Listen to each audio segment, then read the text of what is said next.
আসসালামু আলাইকুম। দেশ এবং প্রবাস থেকে যেখান থেকে দেখছেন সবাইকে ধন্যবাদ। আজকে আপনাদের সামনে আরেকটা নতুন ভিডিও নিয়ে আসলাম। ভিডিওটা হচ্ছে একজন ব্যবহারিক ভাই আমাদের হাসপাতালে কিছু স্বেচ্ছাসেবী নিয়ে আসছে আমাদের কাছে। ওনাকে নিয়ে আসছে হচ্ছে চন্দনাইশ গাছবাড়িয়া জায়গা থেকে। আপনি একটু দেখেন, ভাইকে একটু দেখান। ওনার আসলে শরীরের দুইটা না ভাই, একটা পা পচা, একটা পা ফসে গেছে, একটা পা অলরেডি পচে গেছে, পোকা ধরে গেছে। তো আমাদের সাথে যোগাযোগ করে আসছিলেন আমাদের এই ভাইগুলা অনেকদিন, 3 দিন ধরে আমাদের সাথে যোগাযোগ করছিলেন যে ওনাদের এলাকায় একটা ব্যবহারিক মানুষ পড়ে আছে, সম্পূর্ণ একটা পা পুরোটাই পচে গেছে।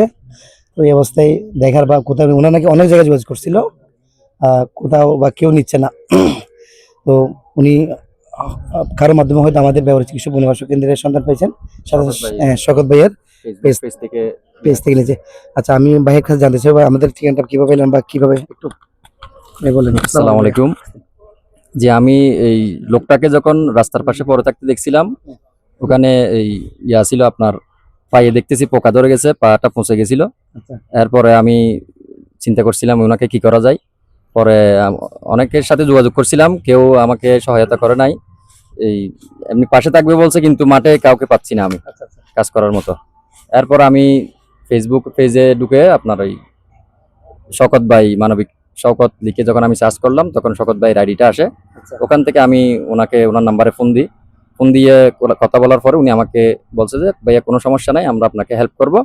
আপনাকে আমি আমাদের চিকিৎসালয়ের যিনি দায়িত্বতে আছেন ওনার নাম্বারটা দিচ্ছি, আপনি ওনার সাথে যোগাযোগ করেন, উনি আপনাকে যা যা করতে হয় করবে। এরপর আমি ওনাদের সাথে যোগাযোগ করছি, ওনারা বলছে ভাইয়া ঠিক আছে, আপনারা একটু পরিষ্কার করে করে নিয়ে আসেন, এখানে যা যা করতে হয় ওনার দায়িত্ব আমরা নিব, কোনো সমস্যা নাই। তো ওনার কথায় উৎসাহিত হয়ে আমি আসলে এই কাজটা করলাম। আসলে আমার খুব আনন্দ লাগতেছে, আমার খুব ভালো লাগতেছে। আমি গতকালকেও অনেক টেনশনে ছিলাম, এখন আমার ভালো লাগতেছে। আমি যে ওনাকে একটা মনে করতেছি এখন ওনার জন্য এটা স্থায়ী ঠিকানা হতে পারে। এখান থেকে ওনারা এটা সম্পূর্ণ পুনর্বাসন সেল সহ আছে এখানে, মানবিক চিকিৎসা কেন্দ্রালয়, যারা ব্যবহারিক আছে ওদের জন্য। এরকম আমাদের আসলে বাংলাদেশের প্রত্যেকটা অঞ্চলে এরকম একটা একটা করে থাকা দরকার আমি মনে করি। আমাদের চট্টগ্রামের জন্য এটা একটা আমাদের বড় সম্পদ মনে করি আমি। যারা অসহায় আছে এদের জন্য এটা আসলে অনেক গুরুত্বপূর্ণ একটা জিনিস। আসসালামু আলাইকুম, সবাই আমাদের জন্য দোয়া করবেন। ধন্যবাদ ভাইয়া। আসলে দেখেন ভাইয়ারা কতটা মানবিক, মানে ওনারা নিজের পকেটে টাকা খরচ করে এত দূর থেকে ওনাকে এই পর্যন্ত নিয়ে আসছেন। কিন্তু হাজার হাজার মানুষের, শত শত মানুষের সামনে উনি পড়ছিল, সবাই নাক চিটকে চলে গেছে যে ওনার পায়ে গন্ধ, দুর্গন্ধ, পোকা, কেউ পাশেও যায় নাই। যে ওনাদের প্রতি আমরা অসংখ্য ধন্যবাদ এবং কৃতজ্ঞতা প্রকাশ করতেছি। ওনারা যে মানবতা পরিচয় দিচ্ছেন, মানবিকতা পরিচয় দিচ্ছেন, এটার জন্য। আচ্ছা, ওনারা গাউসিয়া হক কমিটির পক্ষ থেকে, গাউসিয়া হক কমিটি, আচ্ছা, এই গাছবাড়িয়া শাখার আমি সাধারণ সম্পাদক। আমরা কমিটির থেকে আমরা দায়িত্ব নিয়ে, এটা আসলে আমাদের উদ্যোগ। আমাদের দরবার থেকে আমাদের মাওলা হুজুর যিনি রাহাবারে আলম মাওলা হাসান মাইজভান্ডারি, ওনার যেটা কর্মসূচি চলতেছে মানবতার, ওটার সফল করার উদ্দেশ্যে আমরা এই চেষ্টা করতেছি। ইনশাআল্লাহ আগামী তো এটা থাকবে। আর কেউ যদি এরকম যদি কোনো সহায় দেখে থাকেন আমাদেরকে খবর দিবেন, ইনশাআল্লাহ আমরা চেষ্টা করব। আমাদের আশেপাশে হলে আমরা যতটুকু সম্ভব আমরা চেষ্টা করব। ধন্যবাদ ভাইয়া। ভাইয়া আপনার নাম কি বলছিলেন? আমার নাম মোহাম্মদ তাইফু শিকদার। মোহাম্মদ তাইফু শিকদার। ভাইয়া আসসালামু আলাইকুম। ভাইয়া আপনার নামটা কি বলছিলেন যেন? মোহাম্মদ মিজানুর রহমান। তো এখন কেমন লাগতেছে এখানে আপনারা যে পেশেন্টে নিয়ে আসছেন? আপনাদের কষ্ট একটা আমি দেখছিলাম ভিডিওতে, আপনারা অনেক কষ্ট করে ওনাকে ঘোষণা করেছেন, ট্রেনিং করছেন, তো এখানে দিতে পেরে আপনার কেমন লাগতেছে? আলহামদুলিল্লাহ, অনেক ভালো লাগতেছে এই জন্য যে মানুষটা এখন মোটামুটি আপনাদের কাছে থাকবে, মানে বৃষ্টিতে ভিজবে না, অন্তত একটা সাহারা হয়েছে, একটা ছাদের নিচে আশ্রয় হয়েছে। ওনার একটা পুনর্বাসন হবে, ঠিক আছে, ওনার একটা চিকিৎসা হবে, ঠিক আছে। আমি চাই উনি আবার নতুন জীবনে ফিরে পাক, ইনশাআল্লাহ এই দোয়া কামনা করি ইনশাআল্লাহ। আপনার নাম কি ভাই? বুঝি নাই, এটা তো কি নাম? ফারুক। তোর নাম ফারুক? বাড়ি কোথায়?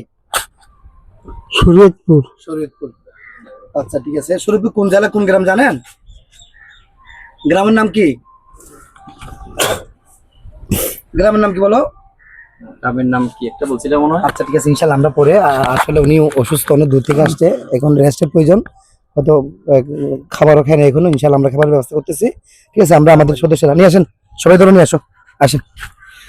তো সবাই আমাদের জন্য দোয়া করবেন ইনশাআল্লাহ। আজকের পর থেকে উনি এই ব্যবহারিক চিকিৎসা পুনর্বাসন কেন্দ্রের 4 দেয়ালের আরামদায়ক বিছানায় থাকবেন। আজকে থেকে আর উনি আর রাস্তায় বৃষ্টিতে ভিজতে হবে না, রোদে শুকাতে হবে না। ইনশাল্লাহ আজকের পর থেকে আমরা ওনাদের গার্ডিয়ান, আমরাই ওনার স্বজন।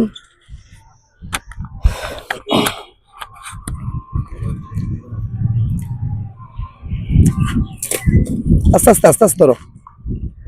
ওকে, ঠিক আছে, নিয়ে আসো।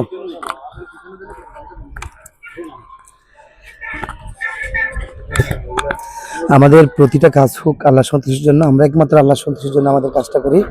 যাক, সবাই আমাদের জন্য দোয়া করবেন। ঠিক আছে, নিয়ে আসো। এখন আমরা ওনাকে আমাদের এই ইমার্জেন্সিতে নিয়ে যাব। ইমার্জেন্সিতে নিয়ে ওনাকে সম্পূর্ণ ক্লিনিং করে ড্রেসিং করে আমরা ওয়ার্ডে, ডাক্তার দেখানোর পরে আমরা ওয়ার্ডে শিফট করব।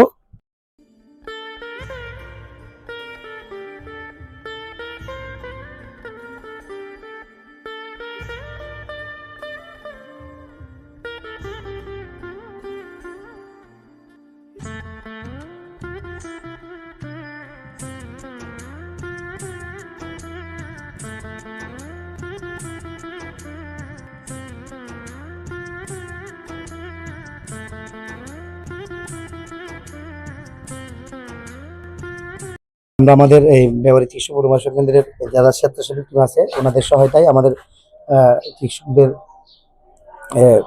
চিকিৎসা অনুযায়ী বা পরামর্শ অনুযায়ী আমরা আমাদের চিকিৎসা শুরু করবো আজকে থেকে। আর সবাই আমাদের জন্য দোয়া করবেন। তো এখন আমাদের সাথে উপস্থিত আছেন আমাদের ব্যবহারিক চিকিৎসা পুনর্বাসন কেন্দ্রের যিনি দায়িত্বরত চিকিৎসক আমাদের সিফাত ভাই। তো ওনার থেকে কেমন লাগতেছে বা আজকে রোগীটাকে আমরা কিভাবে আমরা রিকভার করতে পারবো কিনা ভাই থেকে জানতে চাও। বিসমিল্লাহির রহমানির রহিম। আসসালামু আলাইকুম। ভাইয়াদেরকে অসংখ্য ধন্যবাদ যে রাস্তায় পড়ে থাকা যে একদম জীর্ণশীর্ণ অবস্থায় ভাইয়াটাকে যে আমাদের হাতে এখানে নিয়ে আসার জন্য। যে আমি ওনার পায়ের ক্ষতটা এখনো দেখি নাই, ওনার পায়ে নাকি একটা ক্ষত আছে। হ্যাঁ, আমি তো এখন দেখি না, আমি দেখে ইনশাল্লাহ আমার পর্যাপ্ত পরিমাণ আমি চেষ্টা দিয়ে, হ্যাঁ, আমি ট্রিটমেন্ট দিয়ে এরকম অনেক রোগী, এর থেকে ক্রিটিক্যাল রোগী আমাদের এখানে ছিল, আমরা চিকিৎসা দিয়ে সুস্থ করে তুলছি এবং আমরা আশা রাখি যে ইনশাল্লাহ ওনাকে আমরা সুস্থ করে তুলবো। আসসালামু আলাইকুম। ধন্যবাদ সিফাত ভাইকে। তো ভিডিওটা যেখান থেকে দেখছেন সবাই শেয়ার করবেন। আপনার একটি শেয়ার হয়তো ওনার পরিবারকে আমরা খুঁজে পাবো, হয়তো শেষ সময় এসে আমরা ওনার পরিবারের কাছে আমরা ফেরত দিতে পারবো। ধন্যবাদ সবাইকে ব্যবহারিক চিকিৎসা পুনর্বাসন কেন্দ্র থেকে। আসসালামু আলাইকুম।